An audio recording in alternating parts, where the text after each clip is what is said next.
Estamos comenzando el mes de febrero, en este día martes, y vamos a estudiar el tema Un sacerdote eficiente. Noten que estamos abundando sobre el papel de sumo sacerdote de nuestro Señor Jesucristo, y nuestro pastor Dani Perla nos ha ayudado muchísimo porque hay varias cositas que hay que analizar y vamos a descubrir que todavía la intensidad no se baja, hay que seguir estudiando y profundizando. Así que vamos a pedir la dirección de Dios y vamos a pedirle al Espíritu Santo que nos ayude con la lección de este día. Nuestro bondadoso Padre, gracias te damos porque nos permites abrir tu palabra para enriquecer nuestra vida. Y hoy rogamos que tu Espíritu Santo nos ayude a mirar mejor quién es nuestro Señor Jesucristo como sacerdote fiel y como nuestro Salvador. En el nombre de Cristo lo pedimos todo. Amén. Lo que hemos estudiado hasta acá, Pastor Dani Perla, nos lleva a hacernos algunas preguntas respecto a ¿qué papel tenía entonces el sacerdocio levítico? Porque de alguna manera hemos estudiado que Jesús es de un orden diferente, ya se estableció cómo es que él puede llegar a ser sacerdote, todavía hay detalles que tocar, pero por ejemplo, Hebreos capítulo 7, verso 11, que aparece citado en nuestra lección, para comenzar, dice así: si pues la perfección fuera por el sacerdocio levítico, porque bajo él recibió el pueblo la ley, ¿qué necesidad habría aún de que se levantase otro sacerdote según el orden de Melquisedec y que no fuese llamado según el orden de Aarón? Esta pregunta que hace el apóstol Pablo, seguramente ella también nos va a ayudar a contestarla como el apóstol Pablo lo hace, también resulta en una pregunta para nosotros. Y entonces, ¿será que no servía el sacerdocio levítico? ¿Cuál es la posición acá? Muy bien, creo que es importante estudiar esto. El sacerdocio, recordemos, el sacerdocio levítico fue instituido por Dios. Entonces, no nos podemos adelantar y decir que no servía al final, pero lo que la Biblia dice es que tenía una función específica, pero media vez cumplía esa función, ya no iba a ser relevante. Y aquí yo voy a poner una ilustración, hermano Gerson, que estoy pensando en este momento. Por ejemplo, en los famosos transbordadores que lanzan al espacio. El transbordador, es podemos llamarlo como una cápsula, pero luego hay motores que lo impulsan hacia la atmósfera, fuera de nuestra atmósfera.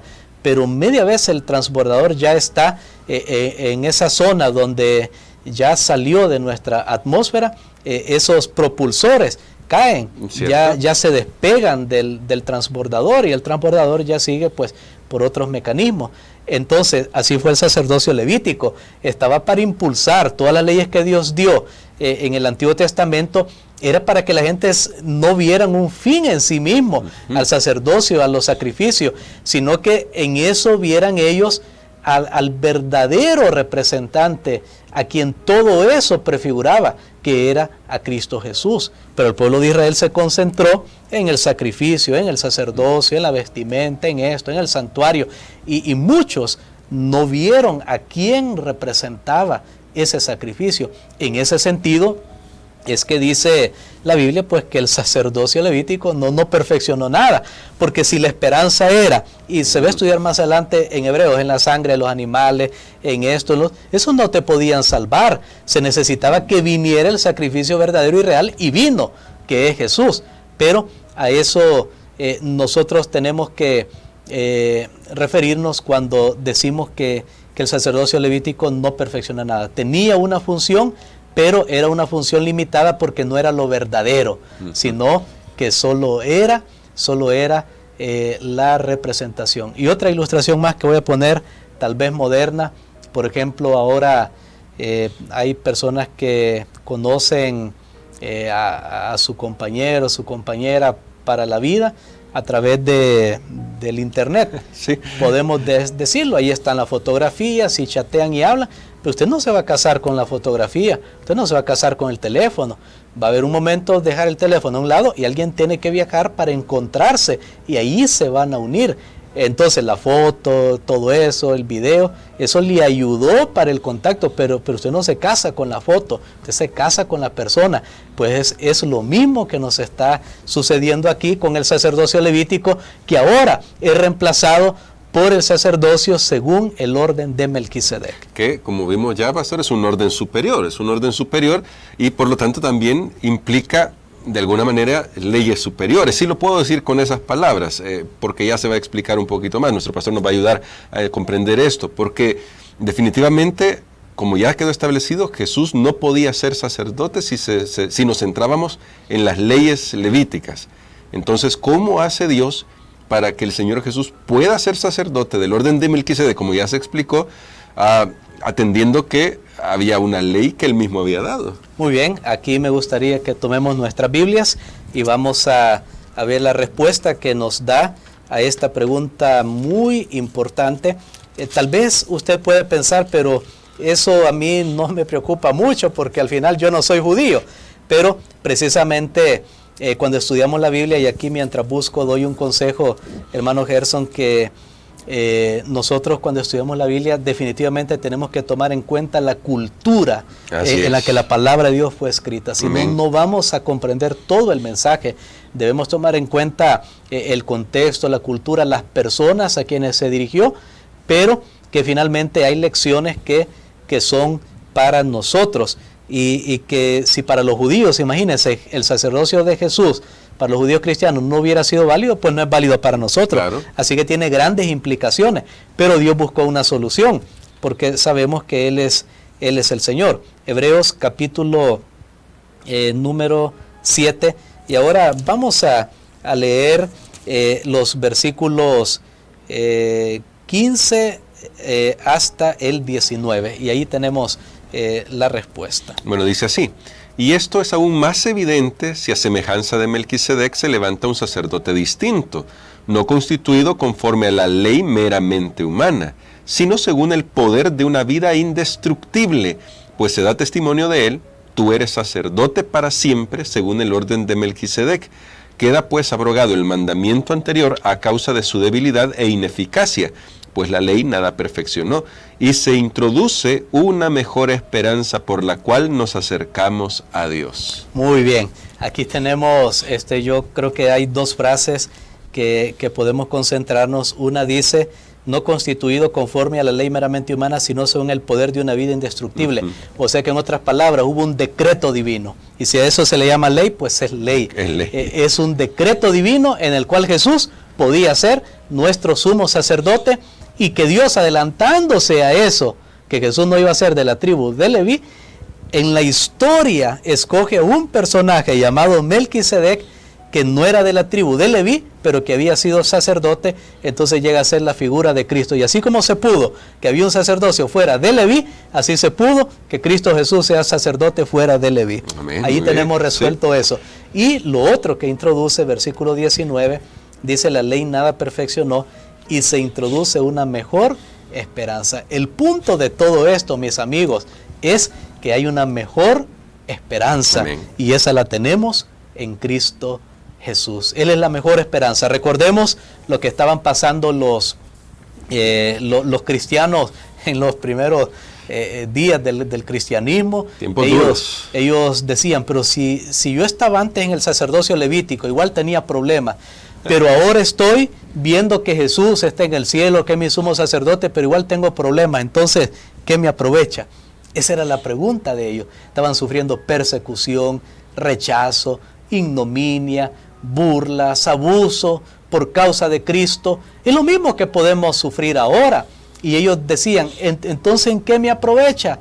¿Cómo las promesas no se cumplieron con Leví? Y ahora, ¿quién me asegura que se van a cumplir con el de Melquisedec? ¿Quién me asegura? Y ahí es donde el apóstol viene y dice: hermanos, tenemos una mejor esperanza. ¿Y cuáles eran las cosas que no se cumplieron? Recordemos lo que decía Hebreos 2. Dios hizo al ser humano coronado de gloria y honra. El sacerdocio no logró restablecer la gloria y honra al ser humano. Dice que Dios había dado un descanso. No entraron al descanso. Ya lo estudiamos anteriormente. Y Dios había dado bendiciones a Abraham y ellos no las recibieron. Pero ahora viene la buena noticia. Todo eso en Jesús ya se cumplió. Amén. Ya vimos entonces un avance. Ya Jesús fue coronado de gloria y honra, fue entronizado. Ya Jesús es el reposo, porque recordemos que dice está sentado a la diestra de Dios, ya lo estudiamos. Antes los sacerdotes humanos no se sentaban porque siempre había que estar ofreciendo sacrificio, pero Jesús lo ofreció una vez para siempre. Ahora Él está sentado ya en el trono y Jesús es el heredero de todas las promesas. Entonces miremos a Él y si algo podemos agarrar de todo esto, hermano Gerson, es, recordemos versículo 19, Él es la mejor esperanza.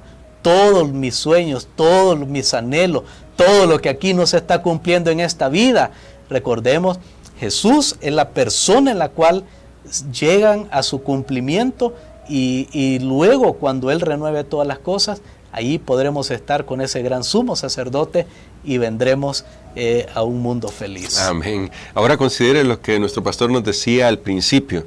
¿Qué hubiera pasado si todos esos sacrificios que se hicieron realmente hubieran podido pagar nuestros pecados? No hubiera habido necesidad del Señor Jesucristo, pero la realidad es que por muchos sacrificios que se hayan hecho, y solamente trate de calcular lo que se hizo por miles de años, por cerca de 1000 y algo de años de sistema sacrificial, nada de eso, toda esa cantidad de sacrificios pudo restaurar la gloria del hombre y pudo salvarnos. Solo Jesús puede Amén. Hacerlo.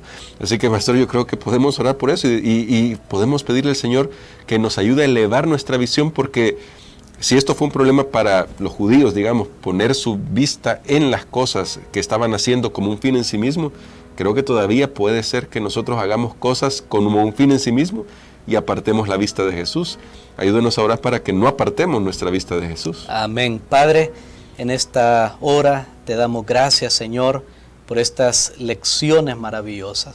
Queremos aferrarnos a una mejor esperanza. Amén. Probablemente alguien esté sufriendo por su decisión de entregar su vida a Cristo, tenga problemas en la familia, problemas en el trabajo, tenga alguna otra situación, pero ayúdale, Señor, para saber que en Jesús hay descanso y que podemos sortear las diferentes dificultades de esta vida poniendo nuestra esperanza en Cristo Jesús.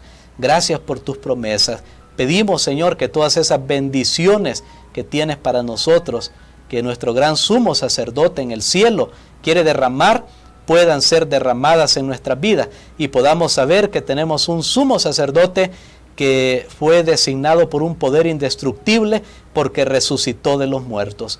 Gracias, Señor, porque también es nuestra esperanza y podemos saber que si alguien tiene que ofrendar su vida por Cristo y si aún tenemos que morir a raíz de la enfermedad o de un accidente, tenemos esperanza que vamos a levantarnos porque Cristo Jesús también lo prometió. Gracias, Señor, en el nombre de Jesús. Amén.